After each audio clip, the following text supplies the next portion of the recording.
तेजस्विनावधीतमस्तु मा विद्विषावहि। ओम शांति शांति शांति। सच्चिदानंदरूपाय विश्वकर्तादिहेतवे तापत्रयविनाशाय श्रीकृष्णाय वयं नमः। नारायणं नमस्कृत्य नरं चैव नरोत्तमं देवीं सरस्वतीं व्यासं ततो जयमुदीरये। अखण्डमण्डलाकारं व्याप्तं येन चराचरं तत्पदं दर्शितं येन तस्मै श्रीगुरवे नमः। अज्ञानतिमिरान्धस्य ज्ञानाञ्जनशलाकया चक्षुरुन्मीलितं येन तस्मै श्रीगुरवे नमः। गुरुर्ब्रह्मा गुरुर्विष्णु गुरुर्देवो महेश्वरः गुरुः साक्षात् परं ब्रह्म तस्मै श्रीगुरवे नमः। त्वमेव माता च पिता त्वमेव बन्धो च सखा त्वमेव विद्या द्रविणं त्वमेव सर्वं मम देवदेव।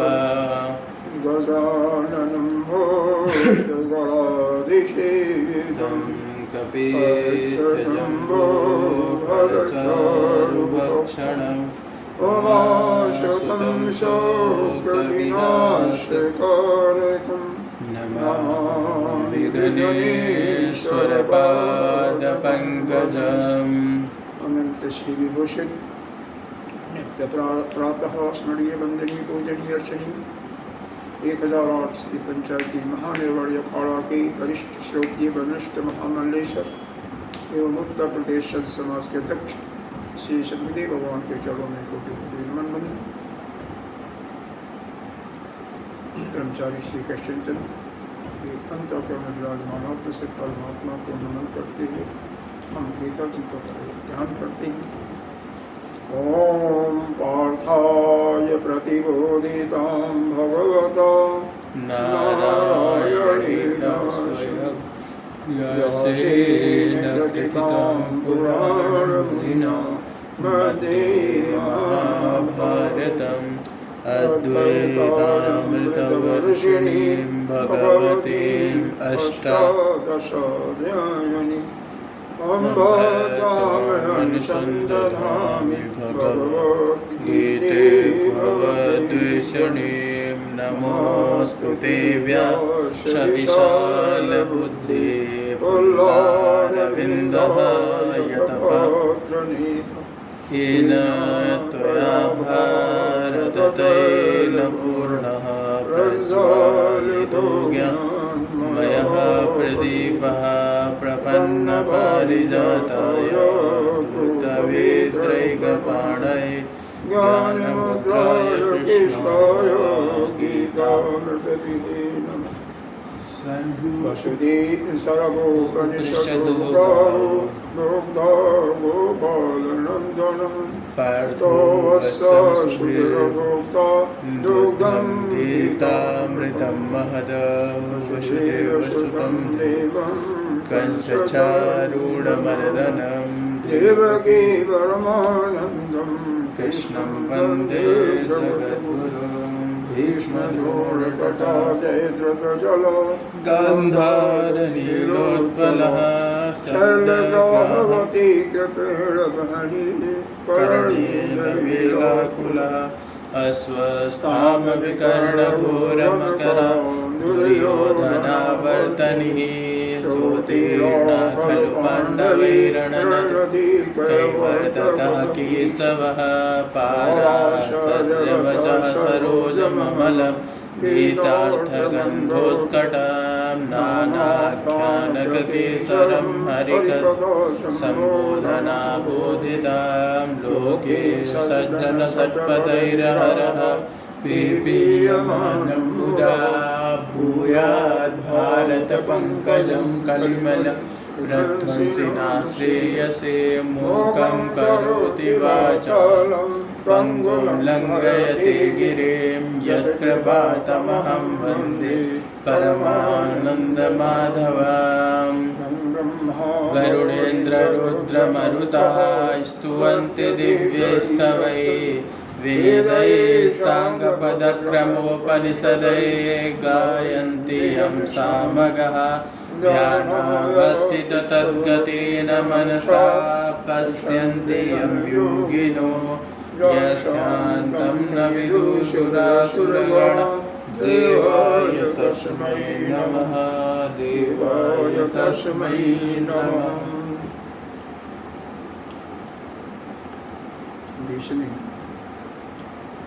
श्लोक से पाठ करते हैं। सर्वभूतेषु येन एकं सर्वभूतेषु येनैकं भावम् अव्ययम् ईक्षते भावम् अव्यय इच्छते अविभक्तं विभक्तेषु अविभक्तं विभक्तेषु तज्ज्ञानं विद्धि सात्विकम् तज्ज्ञानं विद्धि सात्विकम् पृथक्त्वेन तु जतज्ञानं पृथक्त्वेन तु यज्ज्ञानं नानाभावात् पृथक्विधान् नानाभावान् पृथग्विधान् वेत्ति सर्वेषु भूतेषु वेत्ति सर्वेषु भूतेषु तत्ज्ञानं विद्धि राजसम् तज्ज्ञानं विद्धि राजसम् जततु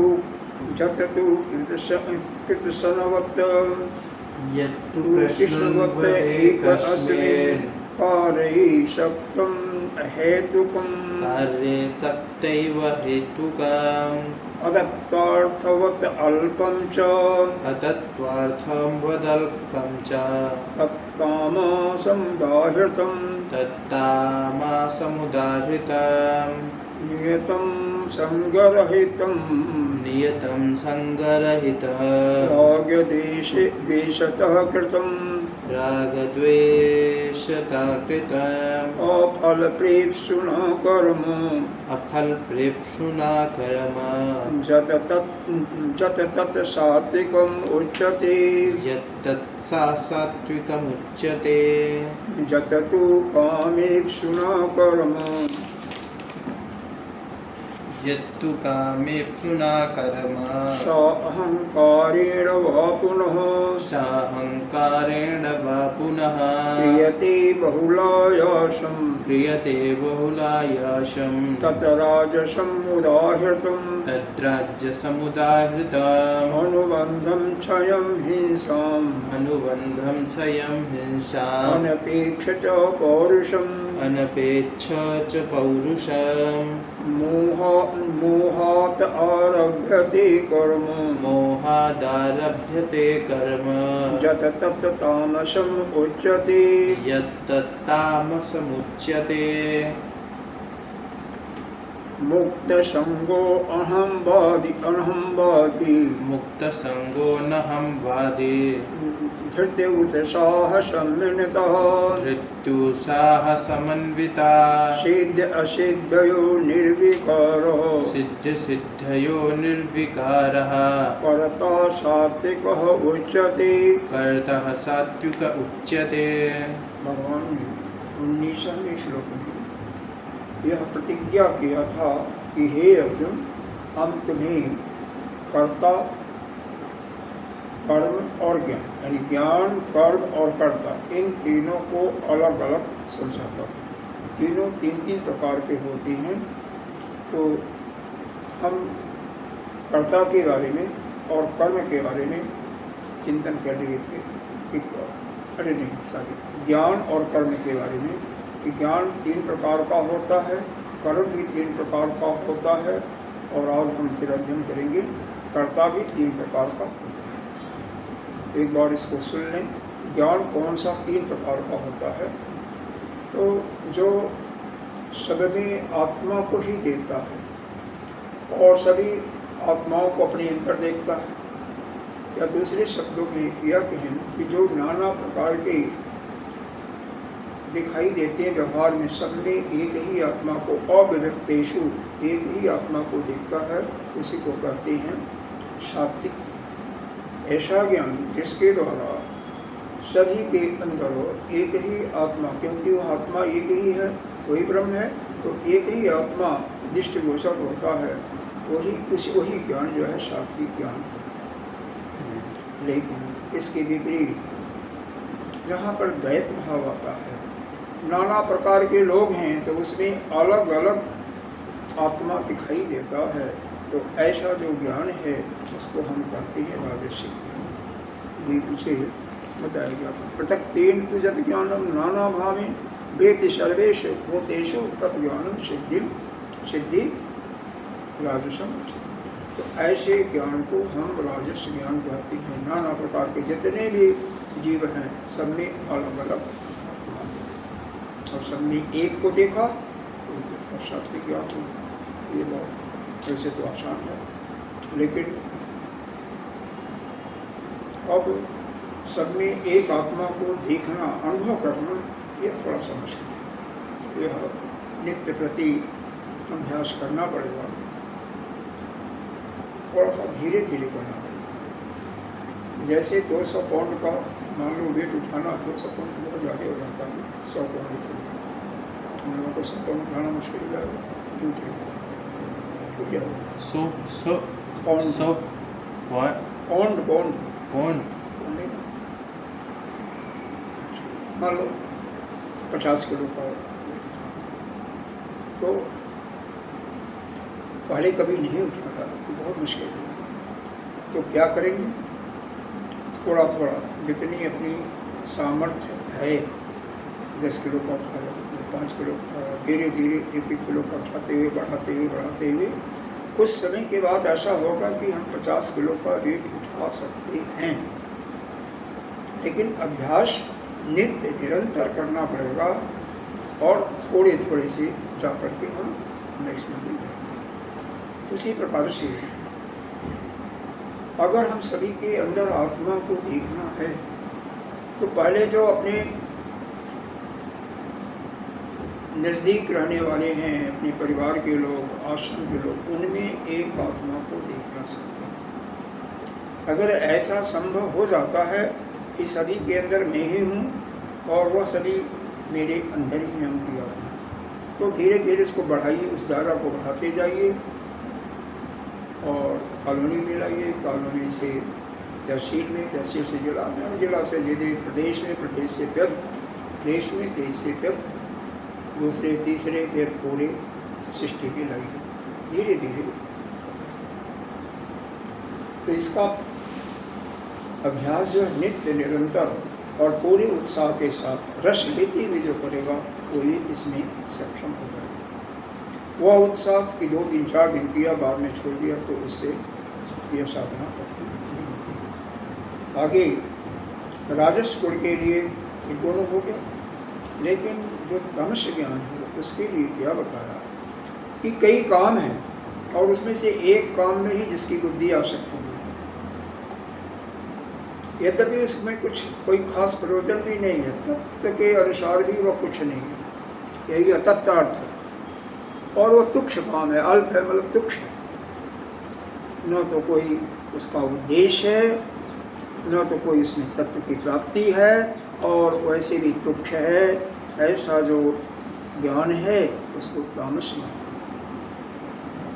हैं। 10 काम पड़े हुए आश्रम में या घर में, हम एक ही काम करें, एक ही काम में वो आसक्त है, बाकी काम की तरफ उसका, और उस जो काम लिया है वह तुच्छ काम है और छोटा सा तुच्छ करते हैं उसको। भाष्यकार ने ही बताया है, तुच्छ ही शब्द दिया होगा, और शायद पढ़ा था ना, अल्प विषयत्वा, तो दूसरी पुस्तक में लिखा हुआ है तुच्छ, तो उसको हम तामस नहीं कहते हैं, बहुत अल्प उसका तुच्छ छोटा सा काम है। लेकिन आसक्ति ऐसी हो गई है कि हम बस वही करेंगे और कुछ नहीं करेंगे, दूसरा काम नहीं करेंगे। ऐसा जो ज्ञान होता है उसी को हम तमस ज्ञान की श्रेणी कहते हैं। अब यह 3 प्रकार का ज्ञान हो गया। इसको जब दिमाग में या स्थिर रहेगा तभी जाकर के 3 प्रकार के कर्म भी समझ में आएगा। पहला कर्म जो है सात्विक कर्म। सात्विक कर्म क्या है? जो नियत कर्म है, नित्य प्रति करते हैं। नियत का अर्थ भाष्यकार ने दिया, क्या दिया है? नित्य। तो यह नित्य जो कर्म है कैसा होना चाहिए? संग रहित, मतलब इसमें फिर भी कोई आसक्ति नहीं होनी चाहिए, राग भी नहीं है और द्वेष भी नहीं है। आसक्ति वैसे 3 प्रकार से होती है। कर्म करने के पहले हो जाती है, कर्म के मध्य में हो जाती है, और कर्म के अंत में। कौन कौन? कर्म के पहले कर्माशक्त, कर्म में ही हमें करना ही है, वह कर्माशक्त आसक्ति हो गई। कर्म के मध्य में होती है, बीच में राग और द्वेष आ जाते हैं, काम करते हुए आ जाते हैं। जो कर्मचारी हैं उन्हीं से राग द्वेष हो जाता है। जो समान कार्य करने वाले हैं, जो कंप्यूटर है, उनसे राग द्वेष आ जाता है। और कर्म के अंत में उससे जो फल मिलता है उसको लेकर के आसक्ति होती है। तो इन 3 प्रकार के आसक्तियों से मुक्त, इसीलिए बताया यहाँ पर अलग अलग विधि दिया कि आसक्ति भी रहित हो और राग द्वेष भी। राग द्वेष विशेष करके कर्म के मध्य में होता है। और फल की भी दे दिया जो लास्ट में होता है, अफल प्रेषणा, फल की प्राप्ति की भी कोई इच्छा न हो। तो क्या दिया? एक तो नियत कर्म, नित्य कर्म, उसमें आसक्ति भी नहीं, राग द्वेष को अलग कर दिया, राग द्वेष भी नहीं, फल की प्राप्ति की इच्छा भी नहीं है, तो ऐसा कर्म को हम शांति कर्म कहते हैं। नियत कर्म, नित्य कर्म, आसक्ति रहित, तीसरा दिया राग द्वेष भी न हो और फल की इच्छा भी न हो। नियत कर्म में मोटे कहते हैं कि इसमें नित्य और निमित्त दोनों कर्म। अगला राजसिक कर्म में बताया जिसमें फल की प्राप्ति, जस्ट उसका उल्टा है, उसमें फल की प्राप्ति नहीं है, इसमें फल की प्राप्ति जरूर होना चाहिए। अहंकार के साथ करता है, मान के साथ करता है, स अहंकारेण, काम एक तो कर्म कर रहा है, लेकिन कर्म में क्या है? पहले फल की प्राप्ति की इच्छा है, अहंकार से युक्त है और बहुत ज़्यादा प्रयास कर रहा है, चाहे उसका कुछ फल हो या ना हो, प्रयास परिश्रम भी बहुत करता। परिश्रम कौन करता है? जो कर्म के बारे में जिसको ठीक से ज्ञान नहीं होता है। ज्ञान हो जाएगा तो कम परिश्रम में वह उस काम को अच्छी तरीके से कर लेगा। अनाड़ी आदमी होगा तो परिश्रम ज़्यादा करेगा और कई बार वह काम में सफलता पा भी जाएगा, कई बार सफलता नहीं पाएगा। तो राजसी जो कर्म है उसको उसी को कहते हैं जिसमें फल की इच्छा भी हो, अहंकार के साथ किया जाए और बहुत ज़्यादा प्रयास किया जाए, बहुत परिश्रम किया जाए। इसी प्रकार से तामसी कर्म के बारे में बताते हैं। 5 चीज़ें इसमें है। अनुबंध, क्षय, हिंसा, पौरुष।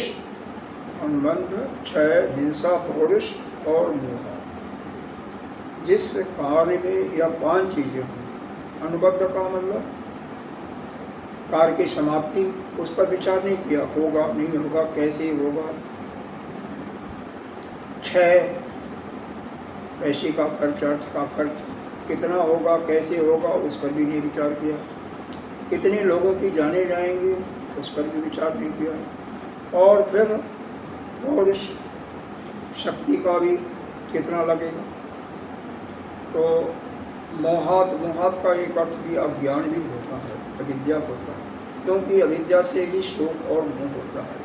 तो मोहात का अर्थ यहाँ पर भास्कर जी ने शायद अविद्या ही लगाया होगा। देखो यहाँ अर्थ लगाया है इन्होंने तस्मै मोहात का अविवेक अर्थ अविवेक लगाया है। तो जो कोई भी काम हम अज्ञान से अविद्या से करते हैं और वह कैसा कर्म है कि जब उस पर पूरा विचार नहीं करते कि उसमें कितना पैसा लगेगा, हमारे पास सामर्थ्य है या नहीं है। जो हमारे पास सामर्थ्य है उस सामर्थ्य से उस काम की पूर्ति होगी कि नहीं होगी। अपनी शक्ति का भी अनुमान नहीं लगाया कि हमारे पास जो शक्ति है उस शक्ति से बल जो है उससे हम कर सकते हैं नहीं कर सकते हैं। कितने लोगों की हानि होगी उस पर भी विचार नहीं किया। कर्म की सिद्धि के बारे में विचार जब हम नहीं करते हैं तो इन पांचों चीज़ों पर जब हम विचार नहीं करते हैं और अज्ञान पूर्वक अविद्यापूर्वक क्योंकि कार्य के विषय में ठीक ठीक जानकारी नहीं होगी।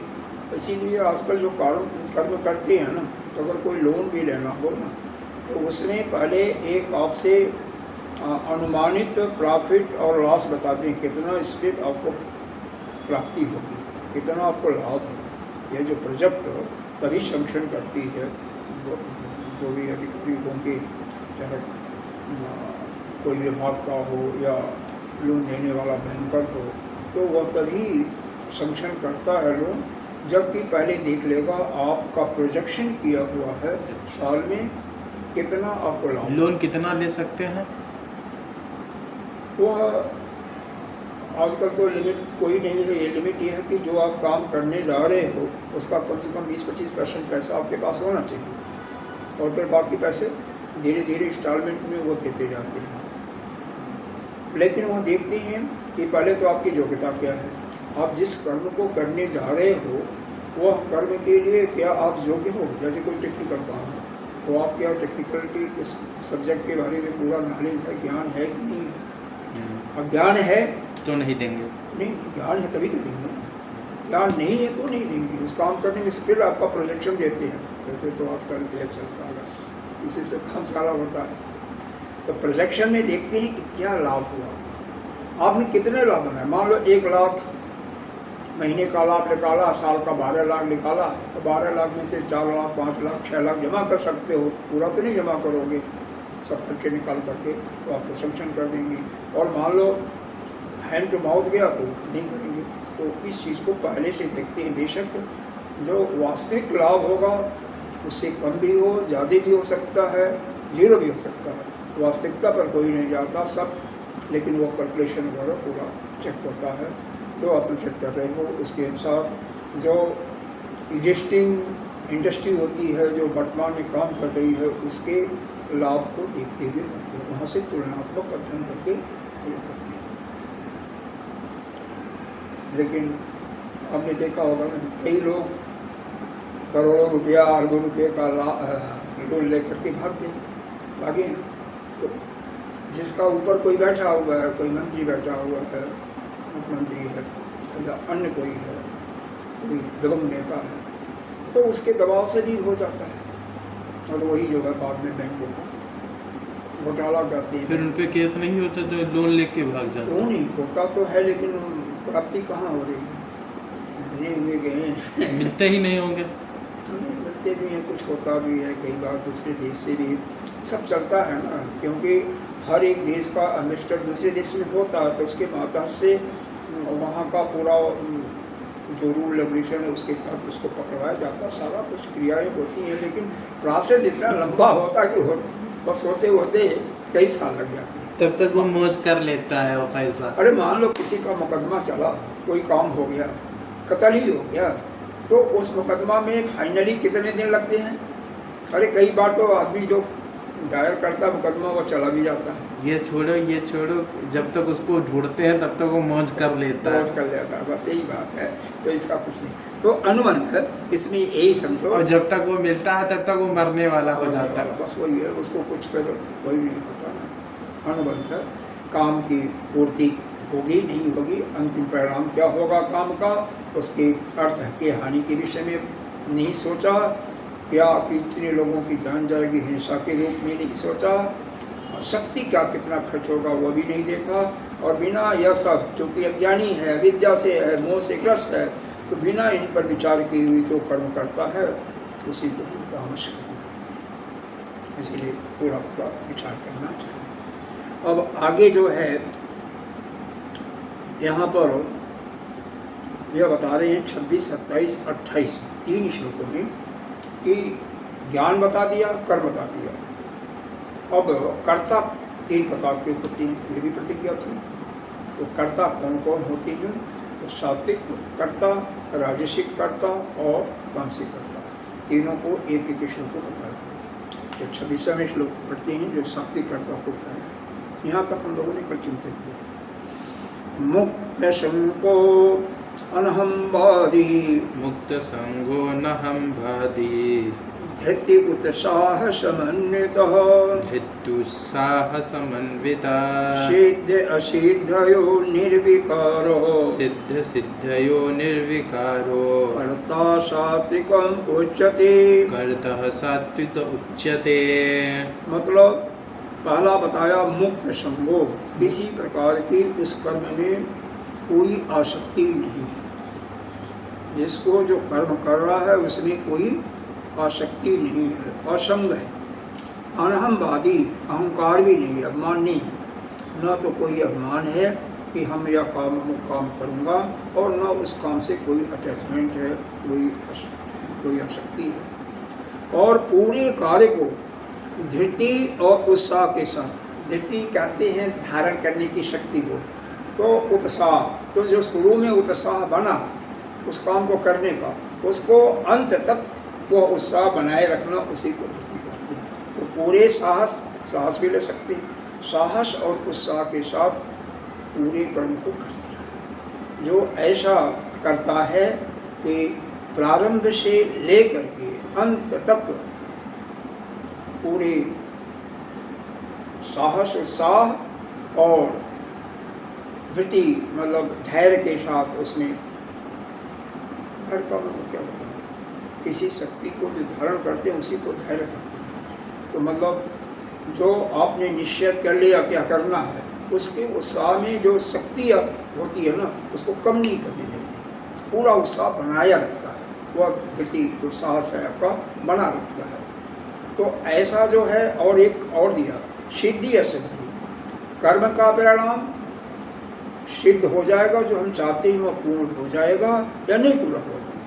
इन दोनों में निर्विकार, उससे कोई मतलब नहीं है, पूरा हो या न पूरा हो उसको कोई चिंता नहीं होती, निर्विकार रहता है। यह नहीं होता कि इतना हमें प्रॉफिट हो जाएगा या इतना प्रॉफिट नहीं होगा। ऐसा जो करता है उसी को हम कहते हैं सात्विक। कि परिणाम के फलस्वरूप अंत में हमें क्या मिलेगा, सिद्धि काल में हम जैसे मान लो कोई लड़ाई रहता है तो हम जीतेंगे हारेंगे, कोई जब चिंता ही नहीं है, किसी को निर्विकार है, तो उसी को हम सात्विक करता है। कोई आसक्ति नहीं है, मुक्त संगी है, कोई अहंकार अभिमान भी नहीं है, पूरे धृति उत्साह के साथ कर्म कर रहा है, और सिद्धि असिद्धि में भी कोई उसको परवाह नहीं है, बेफिक्र है, उसी को हम कहते हैं सात्विक। सात्विक कर्ता। चार चीजें यहाँ पर हैं। मुक्त संग, असंग, बिल्कुल असंग, किसी प्रकार का कर्तापन का आसक्ति है, फल की आसक्ति है, और बीच में राग द्वेष की आसक्ति, तीनों आसक्तियाँ नहीं हैं, कोई अहंकार भी नहीं है, पूरा उत्साह बनाए रखता है पूरे अंत तक, सिद्धि या सिद्धि में भी कोई उसका प्रयोजन नहीं है, उसी को कहते हैं। और ये इसका भाष्य देखते हैं। अब एक एक शब्दों का अर्थ देखते जाओ, वही भाष्य दिया हुआ है। मुक्त संग का मतलब दिया हुआ है मुक्त, बस जो मुक्त हो। वो जल रहा है, एक बार चेक करना।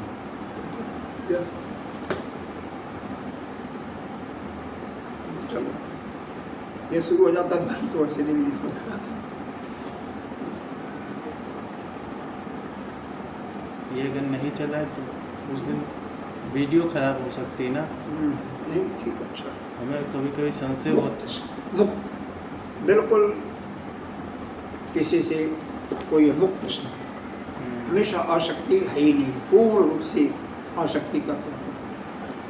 मुक्त परित्यक्त शब्दो जिन शब्द शब्द, जिसने आसक्ति का पूर्ण रूप से परित्याग कर दिया है उसी को मुक्त समझते हैं।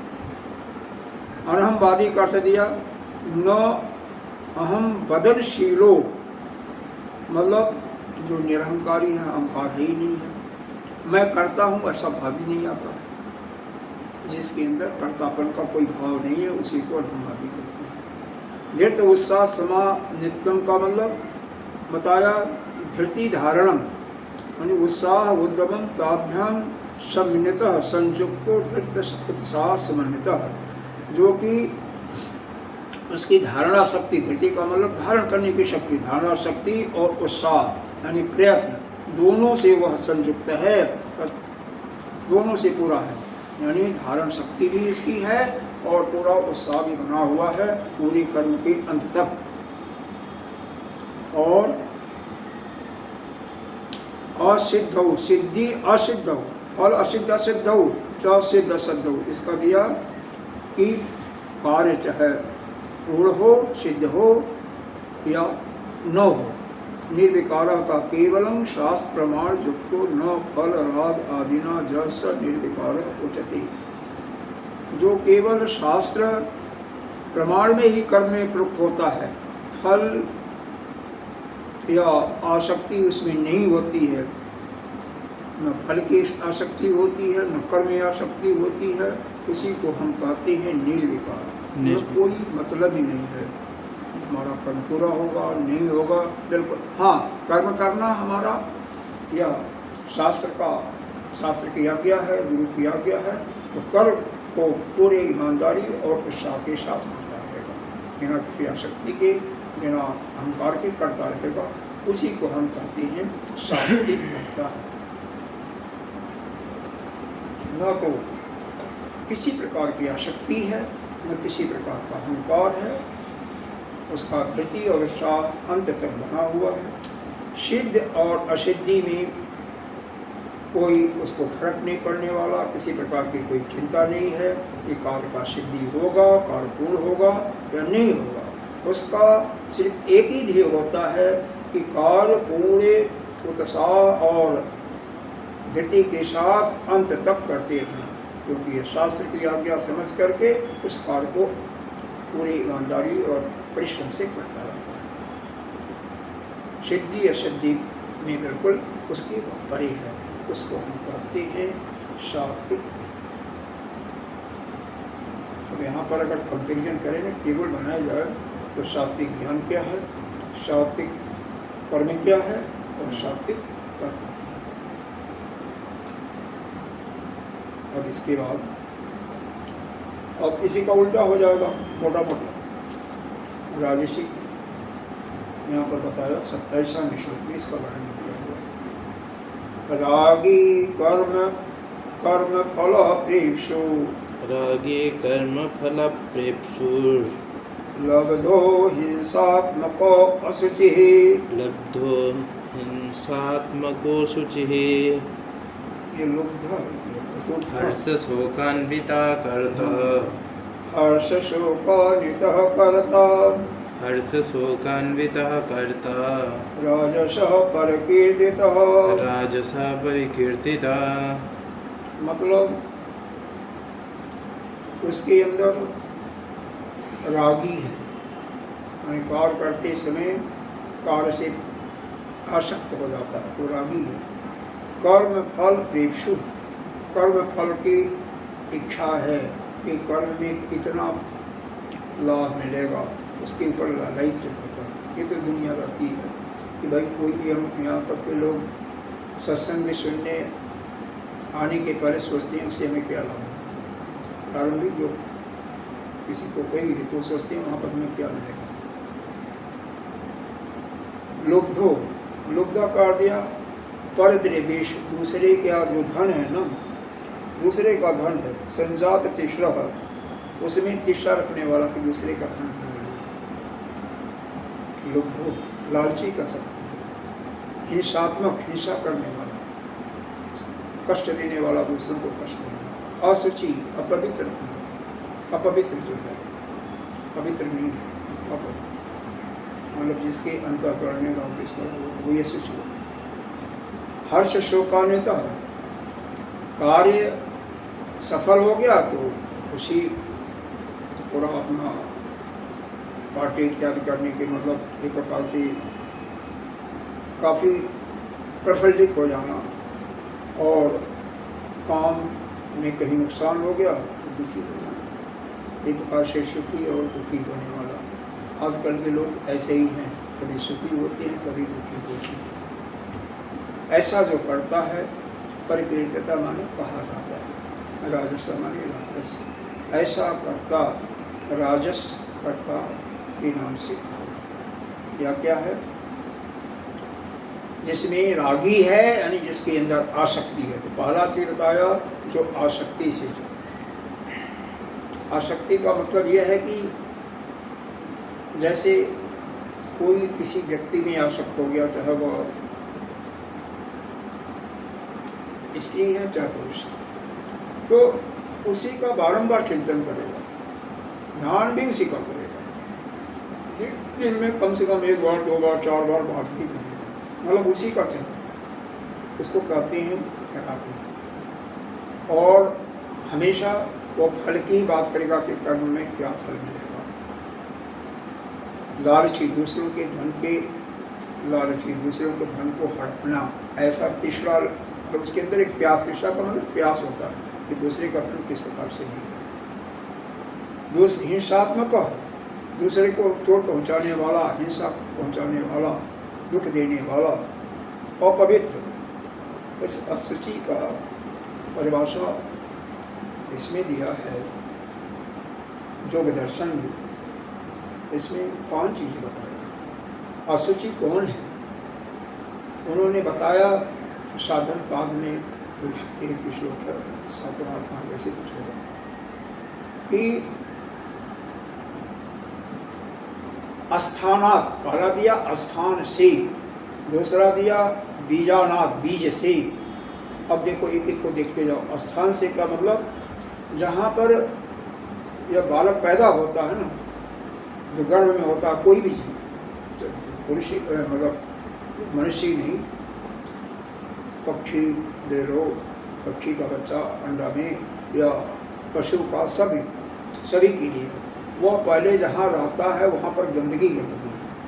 गर्भाशय में क्या होता है? रक्त तो होता ही है, वह पी भी होता है, वह जो कफ भी होता है, मल भी होता है, मूत्र भी होता है, और उसी बच्चा खत में उल्टा रखा होता है। तो अस्थाना से, बीज से मतलब जो बीज है जिसके कारण से वो बच्चा पैदा होता है, क्या है? बीज और रस दोनों का मिलान होता है, तो दोनों गंदे ही, कोई अच्छा नहीं। और फिर होता है उपलम्भात। उपलम्भात कहते हैं जब बच्चा थोड़ा सा हुआ 2 या 4 महीने का, और उसे कहीं काट लिया, तो वो जो काटोगे वह फिर 1 दिन के बाद उसको देख नहीं सकते, वहाँ से बदबू आएगी, क्योंकि वहाँ पर रक्त है, हड्डी भी हो सकता है, नस भी कटी हो सकती है, मज्जा भी होगा, यही सब होगा ना, सावधानी होती है। और इसके बाद निध्यानात, मतलब उससे निकलता क्या है? 9 उसके दरवाजे हैं, ये गीता जी ने बताया है ना, 9 दरवाजे कहाँ पर? दोनों कान हैं, दोनों आँख हैं, दोनों नासिकाएँ हैं, एक मुँह है, ये भी तो है, मल और मूत्र द्वार। 11 दरवाजे कहीं आए हैं, तो 11 जहाँ आएगा कहाँ नाभि को लिया गया, मूर्धा को लिया गया, बाकी 9 दरवाजे हैं। तो इन 9 दरवाजों से केवल गंदगी निकलती है, मलमूत्र तो निकलता ही है। आँखों से जब सो करके मिलते हैं कुछ गंदगी होती है, कानों से कई बार खून इतना भर जाएगा आपको कि सुनाई नहीं देगा, दर्द होगा, उसको निकालने के बाद ही होता है। नासिका में तो ज़्यादा लोगों को होता ही है। मुँह से भी अब प्रॉपर मंजन न करो तो बास आएगा, बदबू आएगी। यहाँ से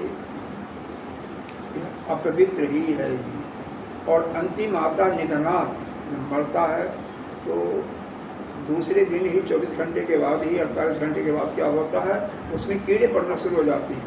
अगर कुछ उसको बर्फ़ वगैरह में न रखो, कोई अगर ऐसा एस्टिमेट वो ठंडा रखा जा सका तो उसको छोड़ करके अगर ऐसा ना हो तो अगर वैसे ऊपर में पड़ा हो तो उसमें कीड़े पड़ना शुरू हो जाएगा, शरीर फूलने लगती है, वही शरीर वजन हो जाता है। लाखों अरबों कीड़े उसमें पड़ जाते हैं, पहले भी हैं बाद में हो जाते हैं।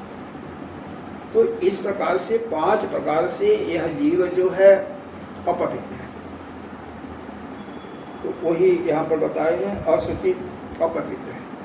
यहाँ पर अपवित्र का दूसरा अर्थ भी ले सकते हैं कि उसके अंदर राग और द्वेष पूरा भरा हुआ है, और जहाँ कार्य कर रहा है उसको भी ठीक तरह से बाहर से भी पवित्र नहीं रखता है।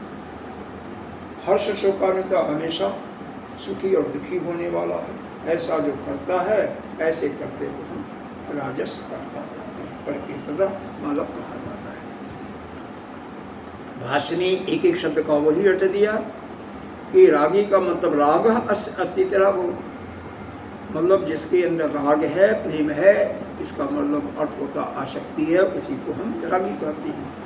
कर्म फल प्रेप्सु का मतलब जो कर्म के फल का इच्छा वाला हो, फल आर्थी, फल को चाहने वाला हो, जो कर्म के फल प्राप्त करने के लिए सोचता रहता है।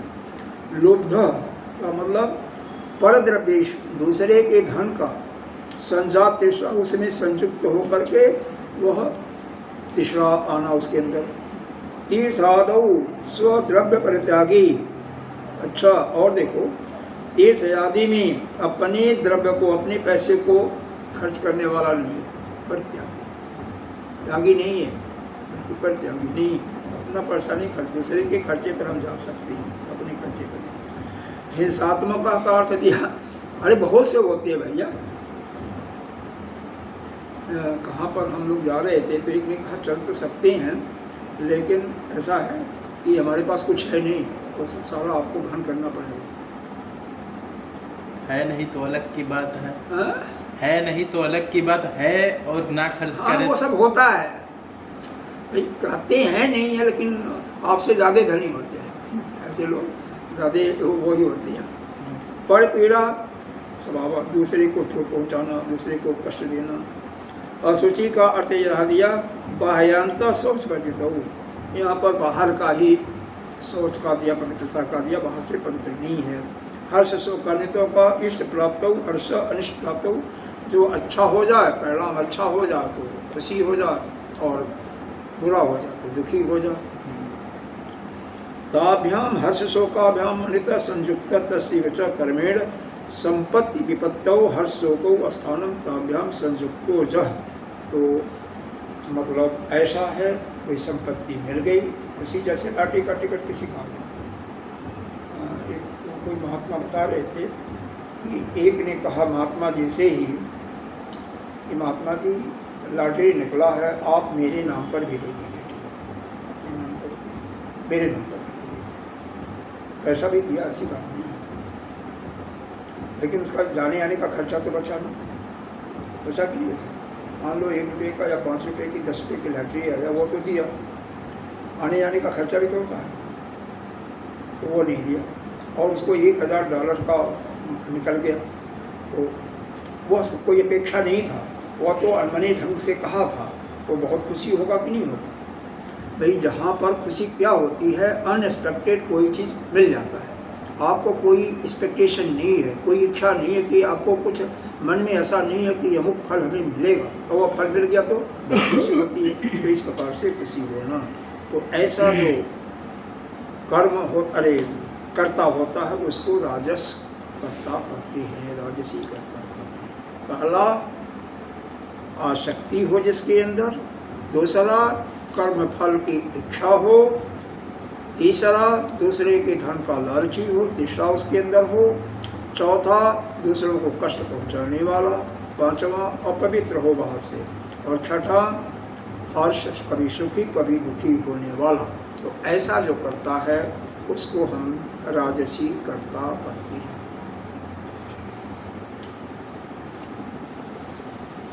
5 चीज़ें आ गई, इनको व्यक्त करना चाहिए। रागी कर्म फल का लालची, दूसरों के धन का लालची, हिंसा करने वाला, पवित्र अपवित्र और श्रेष्ठ। अब 28वें श्लोक में बता रहे हैं तामसी कर्ता को, बता रहे हैं अयुक्त प्राकृत अस्तब्ध, अयुक्त प्राकृत अस्तब्ध। ये वाला तो नहीं पढ़े अभी, 27 वाला पढ़ लिया ना, यही तो इसी का तो व्याख्या किया हुआ है। रागी कर्म फल प्रेम लोग दो, इसी का बताया है। अच्छा, इसका तो भाष्य भी कर दिया। वहाँ कोड है अयुक्त प्राकृत अस्तब्ध, अयुक्त प्राकृत स्तब्ध, सठो नैष्कृत को आलसः, सठो नैष्कृति कोलसा, विषादी दीर्घसूत्री च, विषादे दीर्घसूत्री च, कर्ता तामसः उच्यते। कर्ता तामस उच्यते। अयुक्त, अयुक्त का मतलब जिसका चित्त स्थिर नहीं है, जिसका चित्त समाहित नहीं है, एकाग्र नहीं है, उसको अयुक्त कहते हैं। प्राकृत कहते हैं जिसकी बुद्धि असंस्कृत है, यानी बुद्धि अशुद्ध है, उसको कहते हैं प्राकृत। अस्तब्ध, अस्तब्ध उसको कहते हैं कि जो कि किसी के सामने झुकता नहीं है, झुकने वाला नहीं है, मतलब एक प्रकार से बिल्कुल घमंडी का सकते हैं। घमंडी व्यक्ति है, किसी के सामने झुकता नहीं है। सठ का मतलब होता है दुष्ट होता है, लेकिन यहाँ पर दिया है अर्थ मायावी, जो माया है या किसी चीज़ को छुपाना जानता है, मायावी, माया से झुकता है, उसको सठ कहते हैं। निष्कृत को शब्द दिया कि दूसरे को नुकसान पहुँचाने की भावना, दूसरे का किसी न किसी तरह से नुकसान हो जाए, वह भावना। आलस्य माने आलसी, या काम करना है तो ठीक है कर लेंगे, अभी नहीं कर लेंगे, आलस्य। विषादी, विषादी का अर्थ यहाँ पर दिया है भगवान ने कि बिना कारण के शोक करना नहीं, यही सर्वदा सर्वदा अवश्य न स्वभाव, मतलब हमेशा शोकयुक्त स्वभाव वाला, हमेशा शोकयुक्त रहना। वही बिना कारण, कोई ना कारण हो तब भी शोक कुल रहना। हाँ, ये भी समझ सकते। दीर्घसूत्री, दीर्घसूत्री कोई काम कर रहा है तो अपना आराम से ऐसा कर रहा है कि जहाँ पर 5 मिनट का काम है तो हाँ 1 घंटा कर रहा है। यह ज़्यादातर जो इस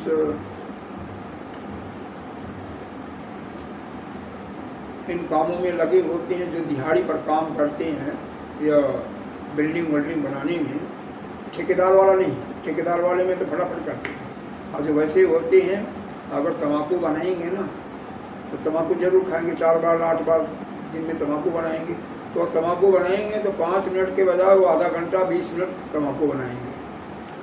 तो वह दीर्घसूत्री हैं। एक ईंटा फेंका, दूसरा ईंटा ले जाएंगे, 4 ईंटा 8 ईंटा ले जा सकते हैं, लेकिन 2 ईंटा ले जाएंगे, 4 ईंटा ले जाएंगे, और दीर्घसूत्री हैं।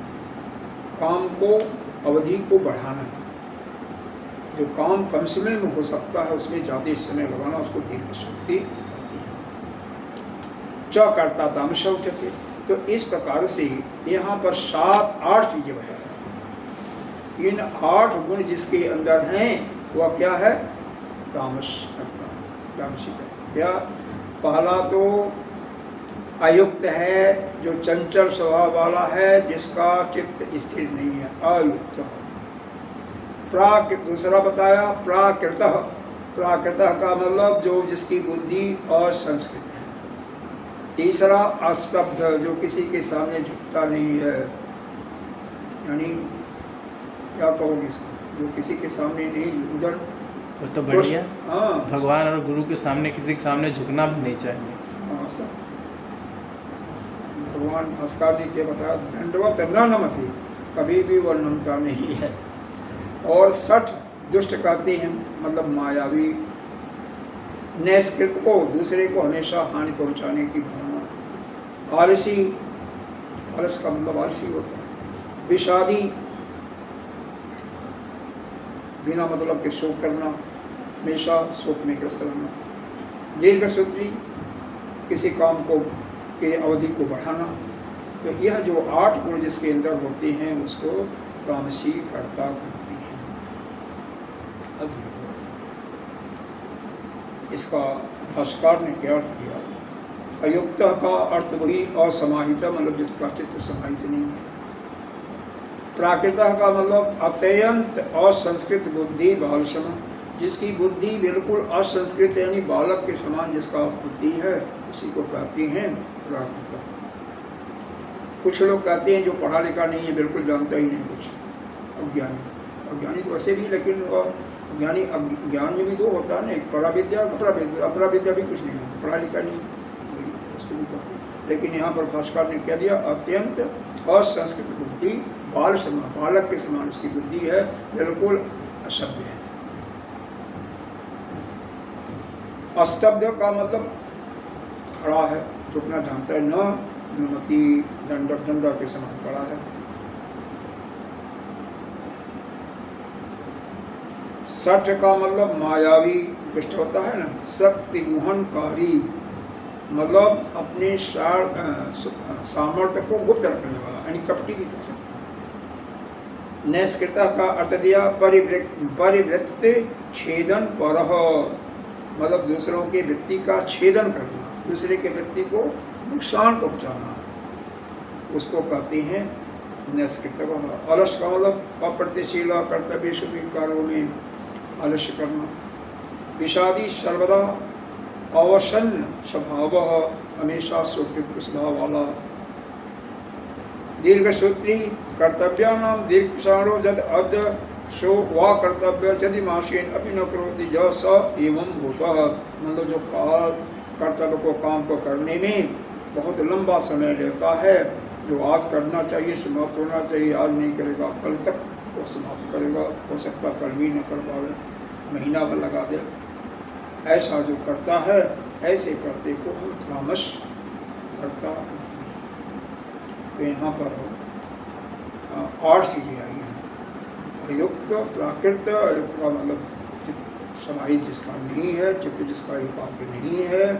प्राकृत का मतलब जिसकी बुद्धि असंस्कृत है, बाल बुद्धि है। अस्तब्ध का मतलब हो गया जो झुकता ही नहीं है, सठ मायावी, अपनी सामर्थ्य को छिपाने वाला। नैष्कृत, दूसरों को कष्ट पहुंचाने का, जिसकी कोई धारणा होती है दूसरा दुखी किसी प्रकार से कष्ट पहुंचाएं। आलसी, हमेशा सर्वदा विषाद करने वाला, शोक करने वाला। दीर्घसूत्री, काम को प्रलॉन्ग करना, लंबा खींचना, ऐसा करता है तामस। इस प्रकार से इन 3 श्लोकों में भगवान ने सत्वगुणी कर्ता, रजोगुणी कर्ता और तमोगुणी कर्ता था, तीनों का एक बार इसको सुन लो। जैसे मुक्त संगो, जो किसी भी प्रकार से जिसके अंदर कोई भी आसक्ति नहीं है, मतलब संग से हमेशा मुक्त है, मतलब आसक्ति ही, किसी प्रकार की कोई आसक्ति नहीं है। अनहमवादी, अहंकार नहीं है, अभिमान नहीं है। धृति और उत्साह हमेशा प्रारंभ से लेकर अंत समय तक बना रहना। कार्य में सफलता मिलती है, असफलता मिलती है, इससे वह बिल्कुल लिपायमान नहीं होता, इससे बिल्कुल निर्विकार रहता है। तो ऐसे कर्ता को हम सात्विक कर्ता कहते हैं। केवल शास्त्र की आज्ञा मान करके कर्म को करते रहना, सिद्धि और सिद्धि का परवाह नहीं करना। दूसरे में राशि कर्ता भी यहाँ पर 2, 3, 4, 5, 6 चीज़ें बताई हैं। पहले में 5 चीज़ें बताई, इसमें 6 चीज़ें बताई। रागी, जो आसक्त होता है, पहला उसके अंदर आसक्त है। दूसरा कर्म फल की इच्छा रखने वाला। तीसरा दूसरों के धन का लालची। चौथा, हिंसा करने वाला, दूसरों को कष्ट देने वाला। पांचवा, अपवित्र, बाहर से बिल्कुल पवित्र। छठा, कभी सुखी और कभी दुखी होने वाला, ऐसा करता राजसी करता। और अंत में जो तामसी करता बताया कि अयुक्त, यानी जिसका चित्त समाहित नहीं, चंचल चित्त वाला, प्राकृत, बाल बुद्धि वाला, यानी बुद्धि उसकी असंस्कृत है, अस्तब्ध, डंडा के समान, पेड़ के समान खड़ा रहना। अरे भगवान, एक ऋषि ने श्राप दिया था नल और कुबर को, तभी तो भगवान के यहाँ पर वो जमराजुम का पेड़ हुए थे, बिल्कुल खड़े रहे थे, कोई नमस्कार नहीं किया था इसीलिए। छठ, मायावी, या अपने सामर्थ्य को छिपाने वाला। नैष्कृतो, नैष्कृतों का मतलब दूसरे को कष्ट पहुँचाने वाला, दूसरों को पीड़ा पहुँचाने वाला। अलस, आलसी। विषादी, सर्वदा सर्वदा विषाद करने वाला। और दीर्घसूत्री, कार्य को लंबा खींचने वाला, ऐसा करता करता नष्ट है। चलो यहीं पर यह श्लोक और है, हो नहीं पाएगा एक श्लोक। चलो श्लोक बाकी कल करते हैं। पूर्णमदः पूर्णमिदं पूर्णात् पूर्णमुदच्यते पूर्णस्य पूर्णमादाय पूर्णमेवावशिष्यते। शांति शांति शांति। हरि ओम श्री गुरु।